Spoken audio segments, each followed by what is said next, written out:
Ah, Eric est là. Donc, on abordera cette question une autre fois. Nous essayons d'écouter Eric en espérant que la technique va suivre.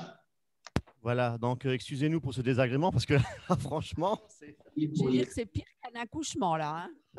Ne vous inquiétez pas, ne vous stressez pas. On sait bien que ce n'est pas facile avec la technique. Donc, voilà. Oui, Comme on dit à la bonne franquette. tout à fait. Alors, je voulais juste savoir si tu l'enregistres ou pas, le document, là, pardon, l'épître, Non, on n'est Oui, pas la en- vidéo. c'est enregistré. D'accord. OK.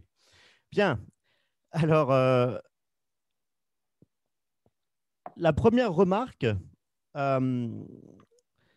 c'est que l'auteur de la troisième épître, de la précédente, en fait, de la deuxième épître, ne donne pas son nom, ni la troisième, mais se nomme l'Ancien.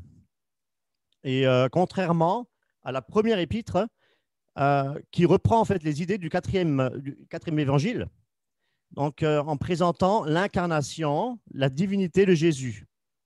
Et ça, nous pouvons le lire dans Jean, hein, chapitre 1, verset 1. Au commencement était la parole était auprès de Dieu, et la parole était Dieu. Voilà.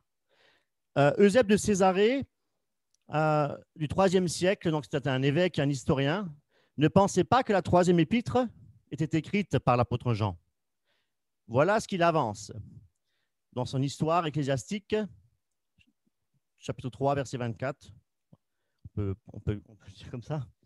Pour ce qui est des écrits de Jean, en dehors de l'évangile, la première de ces épîtres est aussi reconnue par nos contemporains et par les anciens comme hors de toute contestation.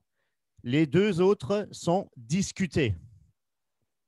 C'est seulement au Concile de Trente, en 1546, que, effectivement, les trois épîtres ont été, on peut dire, canonisées, reconnues comme étant aussi écrites par l'apôtre Jean. Voilà. Donc, il s'agit aussi ici du deuxième livre, le plus court de toute la Bible, mais ô combien intéressant à commenter et aussi riche et très profond en enseignement. Au verset 1, l'Ancien, c'est-à-dire l'apôtre Jean, on peut le dire maintenant, s'adresse à Gaius, un nom très répandu déjà à l'époque. Hein. Remarquez que dans la troisième épître, Jean n'écrit pas à une communauté tout entière. Il s'adresse en fait à une personne en particulier, on va dire en toute intimité, contrairement aux deux épîtres précédentes. Et ce qui nous laisse aussi penser qu'il s'agit bien de l'apôtre Jean, c'est sa façon d'écrire. Déjà, nous pouvons voir au verset 1, hein, il exprime son amour et son affection à Gaius par ses paroles, le bien-aimé, hein, que j'aime dans la vérité. Au verset 2, Jean s'intéresse à lui d'une manière très personnelle, c'est-à-dire qu'il manifeste de l'amour, son amour pour lui, et en lui souhaitant une santé, une bonne santé, on va dire autant physique que spirituelle. Alors, je me suis quand même tout de même intéressé de plus près sur le verbe souhaiter, hein, que Jean exprime. Alors, j'ai consulté, vous connaissez tous les références Strong, donc en grec, c'est oikomai. Oikomai, donc c'est une occurrence la plus forte en fait, que j'ai choisie, c'est prier. En fait, il s'agit d'un souhait profond, hein, de Jean, de l'apôtre Jean. On peut dire même le cri de son âme, c'est que Gaius soit en bonne santé et qu'il prospère. Mais l'apôtre Jean va encore plus loin que cela. Alors, qu'est-ce que Jean nous apprend dans ces quelques petits versets? Qu'est-ce que la parole de Dieu nous enseigne à travers ces versets? Premièrement, nous voyons que Gaius possédait la vérité. Et ça, nous pouvons le lire au verset 3. Deuxièmement, il marchait dans la vérité. Et c'est cela qui réjouissait justement le cœur de l'apôtre Jean. Et avoir la vérité, c'est une chose. Nous pouvons lire les Écritures, étudier la Bible, c'est une bonne chose également. Mais marcher dans la vérité, ça, c'est autre chose. Et c'est à quoi nous, chrétiens engagés, nous sommes réellement appelés à le faire, vous et moi. Et il y a un verset qui dit dans Jacques, chapitre 1, verset 22, justement, mettez en pratique la parole et ne vous bornez pas à l'étudier. Marcher, c'est aller de l'avant, hein, comme les soldats. C'est obéir. Ça caractérise aussi une action. Alors, de quelle manière Gaius a-t-il rendu témoignage? C'est la question qu'on pourrait se poser. En lisant les versets, nous le voyons que ça a été fait à travers son comportement, à travers son don de soi, et le verset 6 qui témoigne son amour pour ses frères. Alors, je vais lire Éphésiens chapitre 2, verset 8, à partir du verset 8. « Car c'est par la grâce que vous êtes sauvés, par le moyen de la foi, et cela ne vient pas de vous, c'est le don de Dieu. Ce n'est pas par les œuvres, afin que personne ne se glorifie. Car nous sommes son ouvrage, ayant été créés en Jésus-Christ pour de bonnes œuvres que Dieu a préparées d'avance, afin que nous les pratiquions. » Et alors, de quelle manière Gaius témoigne-t-il son amour? Et quelles sont les œuvres qu'il pratique? Au verset 5, on nous apprend que Gaius agit fidèlement pour ses frères et également des frères étrangers. Ce ne sont pas des païens, ce sont des prédicateurs, hein, des prédicateurs, on peut le dire itinérants, voilà. Il obéit à Dieu. De quelle manière? En pourvoyant justement leurs besoins, on a dit, matériels et spirituels. Et c'est ce qu'on appelle, la Bible appelle le don de libéralité. Tout don du Seigneur n'est pas pour soi-même, ça il faut le savoir. Dieu, au travers de son esprit, a distribué ses dons. Et ce que la parole nous enseigne, c'est que les dons spirituels ne nous appartiennent pas, ils ne sont pas propres à nous. Je parle en présence de frères dans l'assemblée. Hein, lorsque nous sommes, on va dire, le dimanche matin à l'église pour s'édifier mutuellement, le Saint-Esprit, lui, n'accorde pas les dons pour notre ego, pour notre satisfaction personnelle ou notre intérêt personnel, justement pour valoriser notre ego, quoi. Non. Pour revenir à Gaius, Dieu lui a accordé ce don de libéralité, non pas pour lui-même, justement. Et lorsque nous sommes chrétiens engagés, disciples de Christ, nous devons être disciplinés et obéissants. Nous avons changé de maître. Nous ne sommes plus esclaves de Satan. Nous sommes littéralement devenus esclaves de Christ.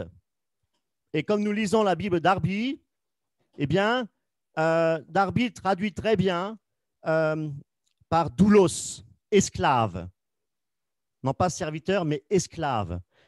C'est une bonne traduction. Excusez-moi, je bois un petit peu, j'ai la gorge sèche.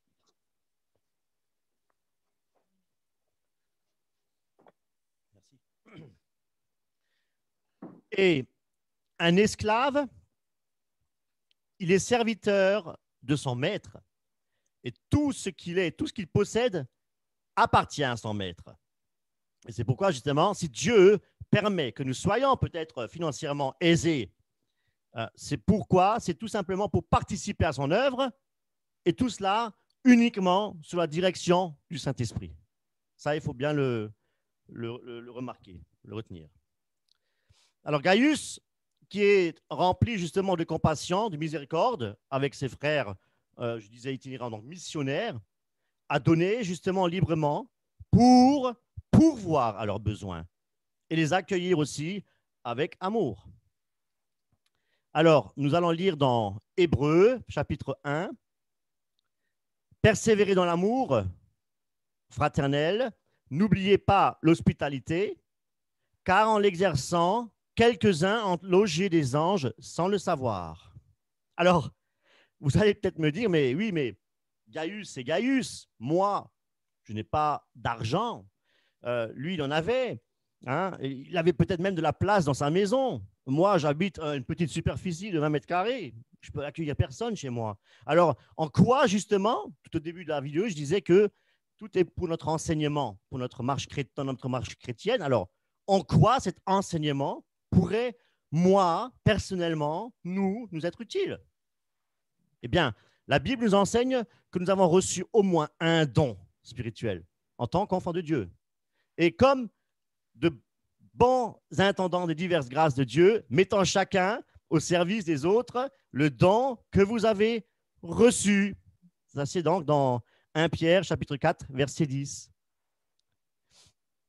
Alors, nous sommes appelés à servir Dieu en permanence, non pas que le dimanche matin.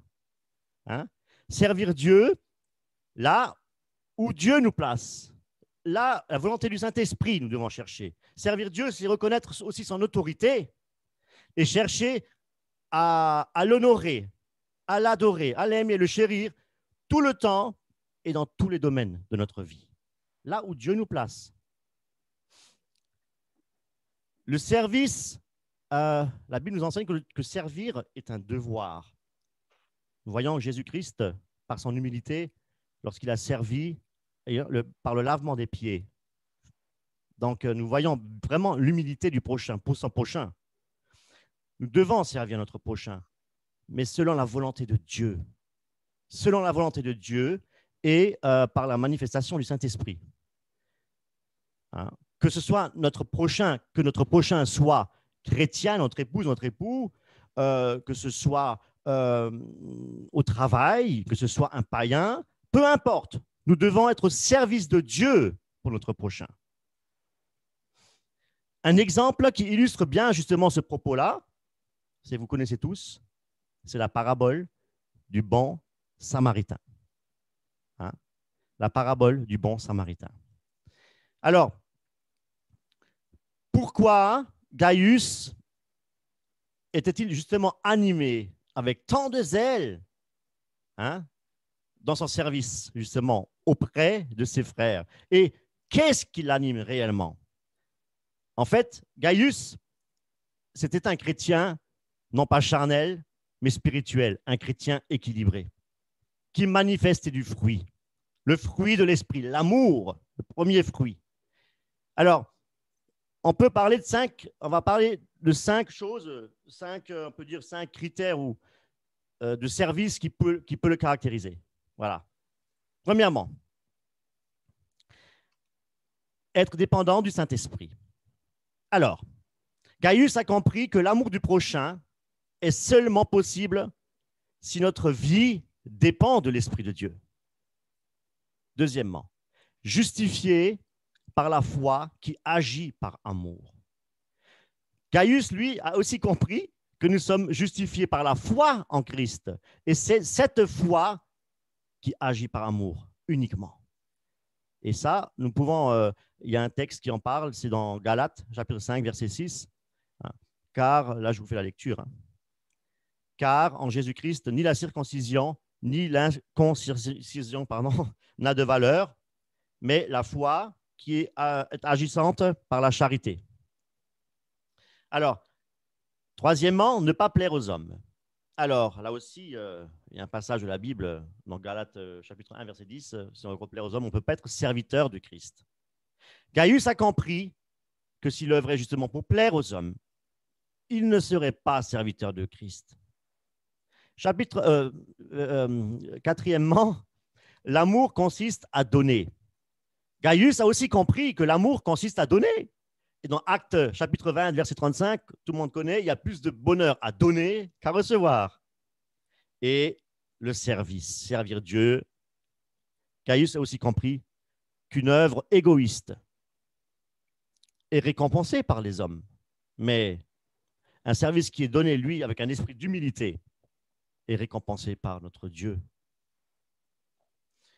Et en Matthieu, chapitre 7, verset 12, faites tout pour les autres, tout ce que vous voudrez qu'on fasse pour vous. Voilà. Donc ça, il faut le savoir. Alors, peut-être avant de passer au volet suivant, c'est-à-dire vous poser des questions, j'aimerais encore brièvement vous parler d'un autre personnage dans cet épître. Et nous pourrons lire ça du verset 9 au verset 11. Il s'agit de Diotrephe. Alors, qui est Diotrephe? Alors, Gaius, lui, était un exemple type d'un vrai serviteur. Diotrephe, lui, c'est un exemple type de faux serviteur, qu'on appelle aussi déguisé en apôtre du Christ. Alors là, je vous ai présenté un tableau comparatif, justement, pour bien voir les différents caractères et les services. Voilà, donc de Gaius et de Diotrephe, l'humilité et l'orgueil. Donc vous voyez bien. Gaius, soumis au Saint-Esprit, zélé pour le service, vit pour la vérité, et ainsi de suite. Je le verrai quand même, on continue la lecture. Il exerce l'hospitalité, il vit selon la vérité, dans l'intégrité. Son cœur est rempli de compassion et d'amour. Il apporte la joie et la bénédiction au sein de l'assemblée. Il accueille avec amour donc, les enseignants itinérants. Voyons maintenant Diotrephe. Alors Diotrephe, lui, c'est tout l'inverse. Il ne se soumet pas à l'autorité divine. Il veut être le chef, donc diriger lui-même l'assemblée. Il vit dans le mensonge. Il n'éprouve aucune affection pour ses frères. Son cœur est rempli de jalousie, de disputes.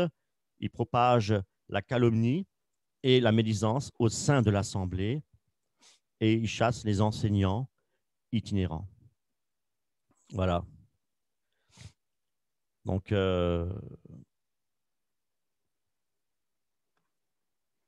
est-ce que tu peux peut-être, oui, continuer? Oui. Tu veux que je prenne la parole? Non, il n'a pas fini.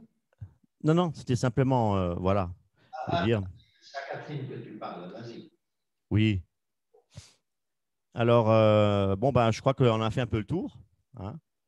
Et voilà, donc, ouais, Francis, si tu veux peut-être… ouais, peut-être, oui, acte 20, pardon, j'ai encore acte 20. Ouais. Alors, vous savez vous-même, c'est en fait ça résume, on va dire, toute l'étude. Vous savez vous-même que ces mains ont pourvu à mes besoins et à ceux des personnes qui étaient avec moi. Je vous ai montré de toute manière que c'est en travaillant ainsi qu'il faut soutenir les faibles et se rappeler les paroles du Seigneur qui a dit lui-même, il y a plus de bonheur à donner qu'à recevoir. Après avoir ainsi parlé, il se mit à genoux et pria avec eux. Alors, on va quand même passer maintenant au deuxième volet avec 2-3 petites questions. Voilà, voir si vous avez bien intégré tout ça. Alors moi, j'ai volontairement oublié de citer un personnage. Vous avez peut-être déjà remarqué. Alors, qui c'est qui veut prendre la parole? De qui s'agit-il? De ce personnage que je n'ai pas cité dans cet épître.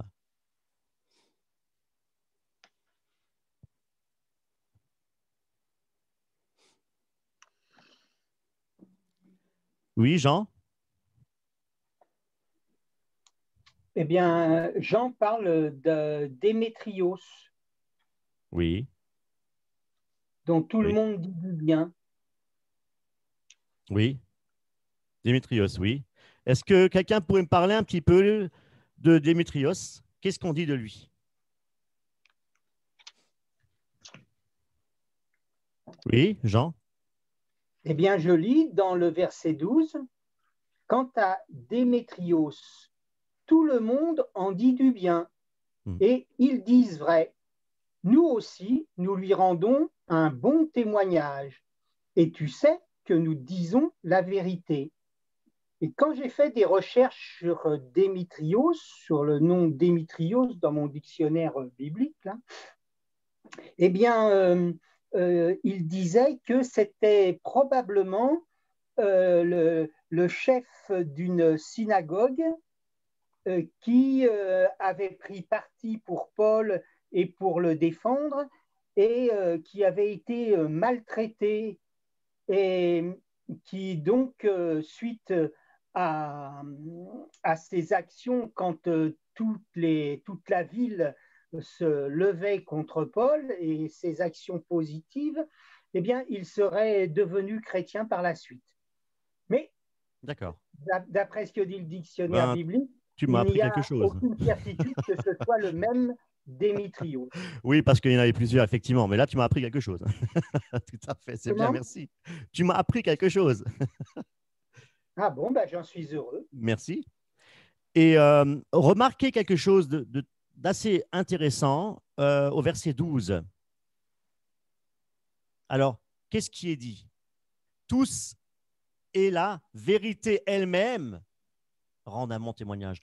La vérité, on parle de la vérité. Alors, il y a certains qui avancent que la vérité, il s'agit du Saint-Esprit et d'autres de Jésus. Alors, vous dites quoi?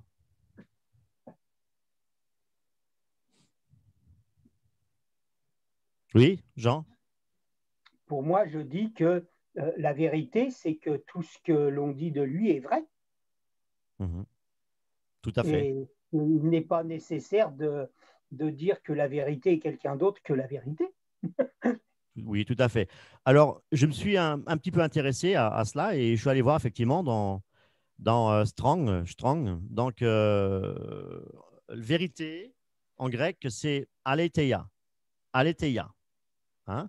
Et aletheia, j'ai fait une comparaison avec d'autres versets bibliques. Et alors, le plus connu, hein, je suis le chemin et la vérité. Et la vérité, quand Jésus-Christ il dit « Je suis le chemin et la vérité », vérité, c'est exactement, c'est le Strong 225, c'est exactement le même, donc aletheia.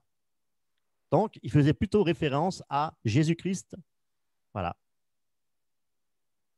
Alors, une deuxième question, il y a un détail qui donne un indice, on va dire, supplémentaire que Jean, l'apôtre qu'on appelle l'apôtre de l'amour, est bien l'auteur de cette lettre. Alors là, vous allez maintenant comparer 3 Jean, chapitre 4, 3 Jean, pardon, verset 4, et 1 Jean, chapitre 2, verset 1. Comparer.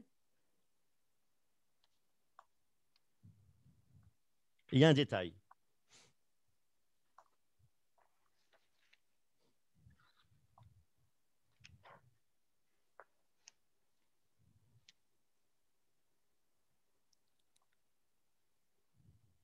Pour bien prouver que la 3e épître de Jean, que Jean soit bien l'auteur de cette épître.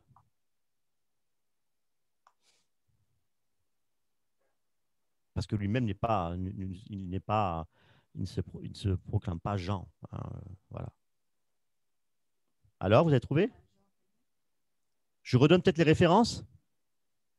Alors, 3 Jean, verset 4, et 1 Jean, chapitre 2, verset 1.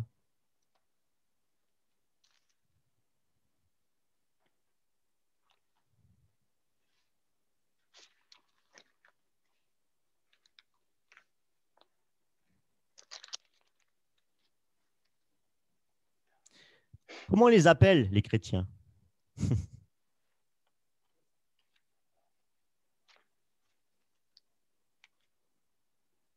Comment ils les appellent? Mes enfants. Oui, Jean? J'ai mal compris la question. Je croyais que comment on appelait les chrétiens, ceux qui étaient dans la voie. Jean, comment appelait-il les chrétiens? Il les appelait mes enfants bien-aimés. Voilà, voilà. Et effectivement, dans ces deux versets que je vous ai proposés, il y a mes enfants et petits-enfants. Donc, il ne s'agit pas de ses enfants biologiquement parlant, ni ses petits-enfants. Mais mes petits-enfants, c'est une expression en fait de tendresse, d'affection qu'il portait justement à ses frères. Voilà, donc il faut le comprendre de cette manière-là. Maintenant, oui, Jean? Mais il faut noter que Jean était très vieux. Il était certainement le plus vieux en âge. L'aîné, de tous les exactement. chrétiens. Je l'ai aussi lu ça dans les commentaires. Tout à fait, exactement. Et Oui, ensuite, si tu me laisses du temps, je voudrais me corriger en ce qui concerne Démétrius. oui. J'ai fait une petite confusion. Ah, ok, d'accord. Maintenant ou plus tard? Oui, tout à l'heure, oui. Je termine juste et je te laisse la parole. Alors, question 3. Face à Diotrephe, hein, quelle est la réaction de Jean? Oui, Jean. Il dit, il dit tout simplement, quand je viendrai, je ne manquerai pas de lui rapporter tout le mal qu'il a commis et de rendre les autres attentifs à sa manière d'agir. Donc, Oui. en fait, il espère le corriger pour qu'il revienne dans le bon chemin. Il ne parle pas de l'exclure, de le punir, d'agir d'une manière coercitive. Oui, Non, oui, tout à fait. il parle avec amour. Tout à fait. Et comment, oui, il parle avec amour, c'est comme ça, c'est de cette manière-là que l'Église doit justement réagir face à des problèmes. Hein. C'est de reprendre, reprendre le frère avec amour. Hein. Voilà. Avec aussi les témoins, Matthieu en parle aussi, qu'il faut aussi 2, 3 témoins. Voilà. Donc, il faut imposer quand même une discipline. Oui, Jean? Mais il dit tout simplement aux autres, non pas de le rejeter, mais il leur dit de ne pas suivre le mauvais exemple, mais de rechercher le bien. Et il dit, celui qui pratique le bien est un enfant de Dieu. Celui qui commet le mal prouve qu'il ne sait rien de Dieu. Exactement, tout à fait. C'est simple comme de l'eau de roche. Oui, tout à fait, et limpide. Voilà, donc fini pour les questions. Maintenant, tu veux peut-être intervenir pour… tu parlais Démétrius tout à l'heure, tu voulais te corriger, donc je t'écoute. En réalité, Démétrius, c'était un orfèvre de la ville d'Éphèse en Asie mineure. Je ne suis pas rentré dans les détails, oui, tout à fait. Il avait suscité une émeute contre l'apôtre Paul et puis les autres chrétiens, parce que ça allait à l'encontre de son commerce. Quand il disait que toutes ces idoles étaient des faux dieux et qu'il ne fallait pas les adorer, ça cassait son affaire. Oui, et exactement. il a provoqué cette émeute.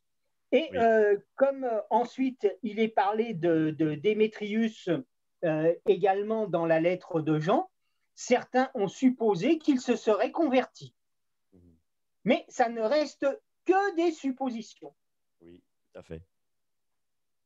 Très bien. Parce qu'il peut y avoir plusieurs personnes qui portaient ce nom. Au même titre que l'apôtre Jean s'appelle Jean et moi je m'appelle Jean. Voilà, tout à fait. Alors, merci pour ce complément d'information. Hein. Voilà, donc là, je vais remettre la parole de nouveau je redonne la parole à Francis. Hein. Voilà. Alors, merci à vous de m'avoir écouté. Que Dieu vous bénisse. Bien, nous remercions.